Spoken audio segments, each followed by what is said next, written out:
जय माताजी मित्रों, यूट्यूब चैनल में तमारुं स्वागत है। आज આપણે વાત કરીશું કે પી આઉટ એટલે શું, ફેસબુક પી આઉટ એટલે શું, તો એની માહિતી પૂરેપૂરી આપવાનો છું। એની કયું સેટિંગ ચાલુ કરવું જોઈએ, કયા સેટિંગની અંદર ભૂલ નથી, તો પૂરેપૂરી માહિતી આપવાનો છું।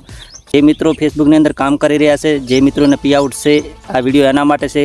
તો બે લોકો માટે છે કે જે ફેસબુકની અંદર પી આઉટ હવે બનાવવાના છે ને જે મિત્રોને પી આઉટ બનાવેલ છે એ માટે બેને આજે ચેકિંગ કરીને તમને બતાડવાનું છે કે તમારા પી આઉટમાં ખામી છે કે નહીં। જો ખામી હશે તો ક્યારેય તમારા પી આઉટમાં કે બેંકમાં પૈસા ક્યારે આવશે નહીં। એટલા માટે વિડીયોની અંદર બન્યા રહેજો। આપણે મોબાઈલની સ્ક્રીન અહીં ચાલુ થઈ ગઈ છે, તો હું મારા ફેસબુક એપ્લિકેશનને ઓપન કરી લઈશું। તો મિત્રો અહીં તમારા મોબાઈલમાંથી તમારા ફેસબુકનું એપ્લિકેશન ઓપન કરી લેવાનું છે। મિત્રો તમારા ફેસબુકનું એપ્લિકેશન ઓપન કરી એટલે તમારા લોગો પર આવી રીતે ક્લિક કરવાનું છે અને મિત્રો પ્રોફેશનલ ડેશબોર્ડ એનું દખલ છે, એના પર ક્લિક કરવાનું છે।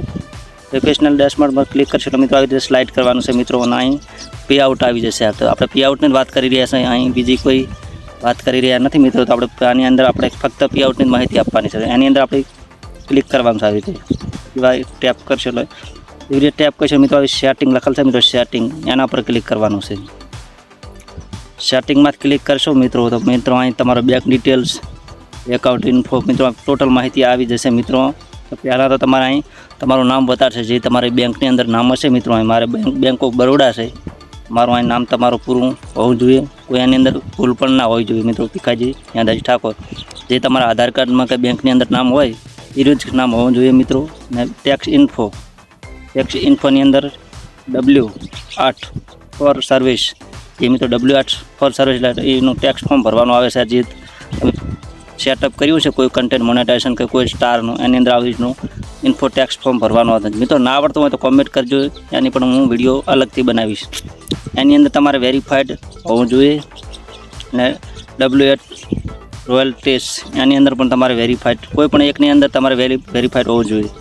ફરી આપણે થોડું ઉપર જઈશું। પે આઉટ એકાઉન્ટ ઇન્ફો જે લખેલ છે મિત્રો, પે આઉટ એકાઉન્ટ ઇન્ફો એની અંદર કન્ટ્રી લખેલ છે મિત્રો, કન્ટ્રી એટલે દેશ, તો દેશ આપણો ઇન્ડિયા હોવો જોઈએ, ગુજરાતીમાં ભારત લખેલા છે।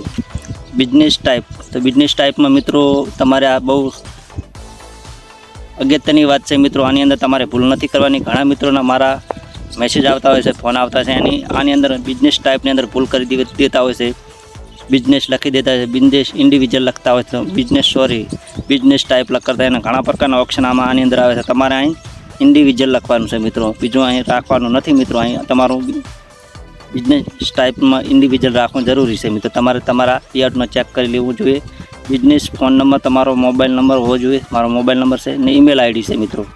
પે આઉટ એકાઉન્ટ ઓનર, તો મારું અહીં નામ છે મિત્રો પૂરેપૂરું જે આધાર કાર્ડમાં છે એ, તમારી બર્થડે છે મિત્રો, અને એડ્રેસ જે તમારા આધાર કાર્ડની પાછળ હોય છે એ એડ્રેસ હોય ને મિત્રો અહીં છે એડમિન, તમે કોઈ પણ એડમિન આની અંદર કરી શકો છો। તો મિત્રો આની અંદર તમારે કોઈ આવી રીતે તમારે ચેક કરી લેવાનું છે। તો મારે બધું કમ્પ્લીટ છે, તો જે આનો મિત્રો તમે સ્ક્રીન પણ શોટ પાડી શકો છો મિત્રો, આવી રીતે તમારા મોબાઈલની અંદર સ્ક્રીનશોટ પાડીને તમે જોઈ શકો છો મિત્રો કે મારા અંદર પે આઉટની અંદર કોઈ ખામી છે કે નહીં। તો મિત્રો આ નાનકડો વિડીયો હતો પે આઉટની અંદર પે આઉટ વિશેનો, તો મિત્રો ચેનલને સબસ્ક્રાઈબ કરી દો। તો મળીએ આવતા વિડીયોમાં। જય માતાજી।